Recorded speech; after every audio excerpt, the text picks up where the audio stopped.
भारत सरकार जग जाओ, भारत सरकार जाग जाओ, पूर्व सैनिक और वीर नारियों का आवाज सुनो। भारत सरकार जाग जाओ, पूर्व सैनिक और वीर नारियों का आवाज सुनो। जाओ, पूर्व सैनिक और वीर नारियों का आवाज सुनो। भारत सरकार जाग जाओ, पूर्व सैनिक और वीर नारियों का आवाज सुनो। भारत सरकार जाग जाओ, पूर्व सैनिक और वीर नारियों का आवाज सुनो। पूर्व सैनिक और वीर नारियों का मांगे पूरी करो। भारत सरकार जाग जाओ, पूर्व सैनिक और वीर नारियों का मांगे पूरी करो। भारत सरकार जाग जाओ, पूर्व सैनिक और वीर नारियों का मांगे पूरी करो। वीर नारियों का मांगे पूरी करो। भारत सरकार जाग जाओ, पूर्व सैनिक और वीर नारियों का मांगे पूरी करो। भारत सरकार जाग जाओ, पूर्व सैनिक और वीर नारियों का मांगे पूरी करो। प्रवीण सैनिक तथा वीर नारीসকলে আজি পেহেলগাঁও জম্মু কাশ্মীৰত নিৰীহ পৰ্যটকসকল আৰু বিদেশী পৰ্যটকসকলক পাকিস্তানী সমৰ্থিত আতংকবাদীয়ে যি নিষ্ঠুৰতাৰে হত্যা কৰিলে তাক আমি তীব্ৰ ভাষাৰে গৰিহণা দিছোঁ আৰু আমি ভাৰত চৰকাৰক অনুৰোধ জনাইছোঁ ইয়াৰ বিপৰীতে যেন তেওঁলোকে কঠোৰতকৈ কঠোৰতম যাতে ব্যৱস্থা গ্ৰহণ কৰে তাৰ বাবে আমি সমূহ ভেটাৰান কমিউনিটিকে ভাৰত চৰকাৰক আহ্বান জনাইছোঁ।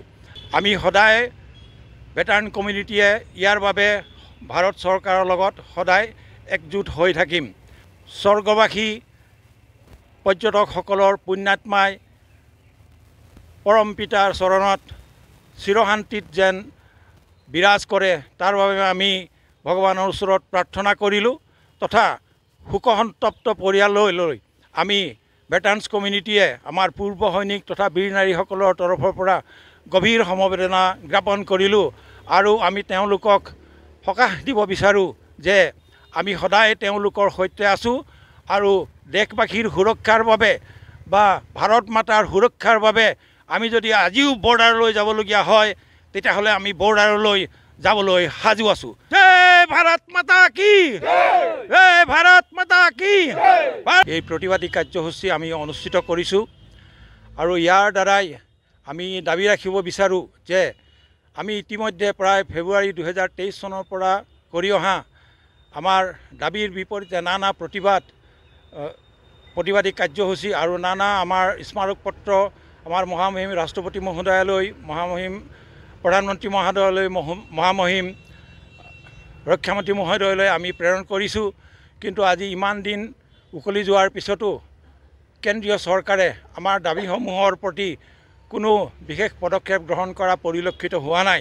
সেয়েহে আজি আমাৰ সৰ্বভাৰতীয় মঞ্চ ফেডাৰেশ্যন অফ ভেটাৰান এছ'চিয়েশ্যনৰ আহ্বান মৰ্মে আমি চৰাইদেউ জিলা ভেটাৰান এছ'চিয়েশ্যনে আমাৰ সকলো প্ৰবীণ সৈনিক তথা বীৰ নাৰীসকলৰ হৈ এই প্ৰতিবাদী কাৰ্যসূচী আমি ইয়াত আয়োজন কৰিছোঁ।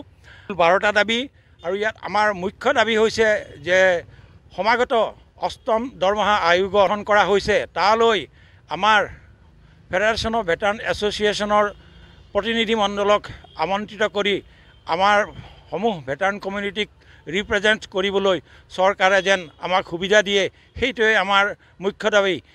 বাকী আন আনুষংগিক ইয়াত আমাৰ OROP2 আৰু 7 পে কমিশ্যনত হোৱা পেঞ্চনৰ বিসংগতি আৰু আমাক জেচিঅ' আৰু ORS কেটেগৰীক লৈ পেলাই কৰি অহা বহুতো ডিছক্ৰিমিনেশ্যনৰ কথা আমি সময়ে সময়ে অৱগত কৰি আহিছোঁ।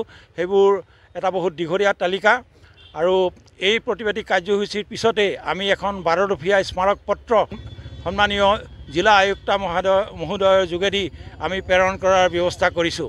আমি আশা কৰোঁ ভাৰত চৰকাৰে অনতিপলমে আমাৰ দাবীসমূহ বিচাৰ কৰি চাব তথা তাৰ এক যথোপযুক্ত নিদান দি আমাক সকাহ দিব বুলি আমি ভাৰত চৰকাৰক এই মঞ্চৰ পৰাই অনুৰোধ জনালোঁ।